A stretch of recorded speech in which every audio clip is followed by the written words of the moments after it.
The Skoda Kodiaq is a full-size SUV with a high dose of practicality and clever features. And despite its size and proportions, it drives reasonably well. It has a 2-liter diesel motor which has a strong mid-range which is reasonably good for regular duties. But if it is performance you seek, you're going to need this, the Skoda Kodiaq RS.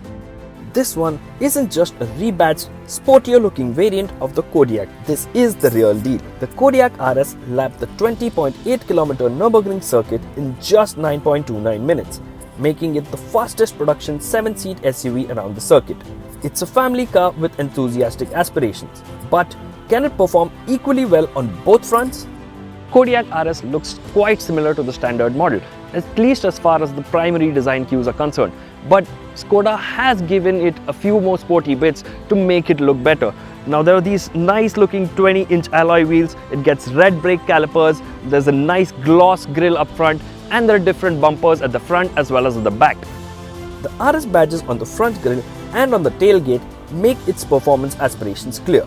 Just like the Octavia RS, Skoda has done well to ensure that the Kodiaq RS exudes sportiness and aggressiveness, but without undergoing too many changes in its overall design. Now in terms of interior, Skoda has managed to make it look sportier as well. While the overall layout of the dashboard remains more or less the same, there are a lot of bits around that make it look better. You get these 4 carbon fiber bits on the dashboard, contrast stitching for the steering wheel and the seats, and you get these nice, comfortable, well-supportive, sporty seats. All the changes made to the interior add an air of sportiness and exclusivity to the RS's cabin. What's interesting is that the Kodiaq RS continues to have the same space and practicality in the cabin as before. In terms of features and equipment, the RS gets all the clever bits we have seen on the Kodiaq, including the door protectors, detachable boot light, and neck pillows for the second row passengers.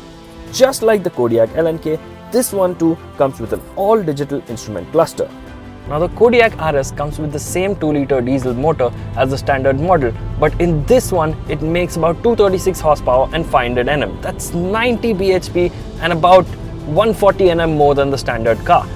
Skoda has managed to extract all of this additional power and torque by fitting the engine with 2 turbochargers. Now all of this additional power does give it better performance than the standard model, but it still isn't alarmingly quick. Kodiaq RS comes with different driving modes: Eco, Comfort, Normal, Sport, Individual and Snow. In the Eco and Comfort modes, the engine remains rather quiet. Switch to Sport or Individual and you'll hear a sweet burble like that of a V8. Skoda calls this the Dynamic Boost System. This system is more or less like what you've seen in some of the sports cars, where the sound from the exhaust is amplified into the cabin using the car's speaker system. Primary difference here, however, is that the sound is pretty much manufactured. Nevertheless, it is quite addictive and will lure you into digging your right foot deeper. The Kodiaq RS does feel stiffer than the standard model, and that does improve the handling by quite a bit, but it also reflects in the way it rides over bad roads. The real highlight of the Kodiaq RS is in the way it attacks corners. All the technological wizardry like the dynamic chassis control and the progressive steering play their part in offering supreme confidence around corners. In fact, during a test drive, the car remained stable and turned in sharply without much drama at high speeds, even as the rain came pouring down.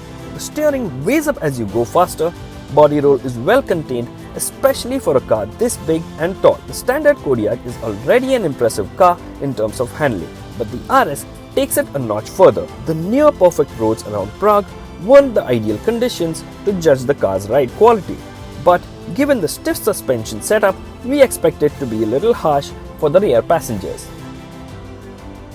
Well, honestly, the Kodiaq RS is unlike any other offering Skoda has had on sale in the past. It's their first SUV to wear the RS insignia, and it comes with a diesel heart. In the Kodiaq RS, Skoda has managed to add the crucial fun factor to a practical SUV, a formula that is sure to be appreciated by a lot of enthusiasts. The only problem is that Skoda is uncertain about bringing it to India, especially because it will demand a premium over the Kodiaq LNK, and that will make it quite an expensive offering. But we can always hope, can't we?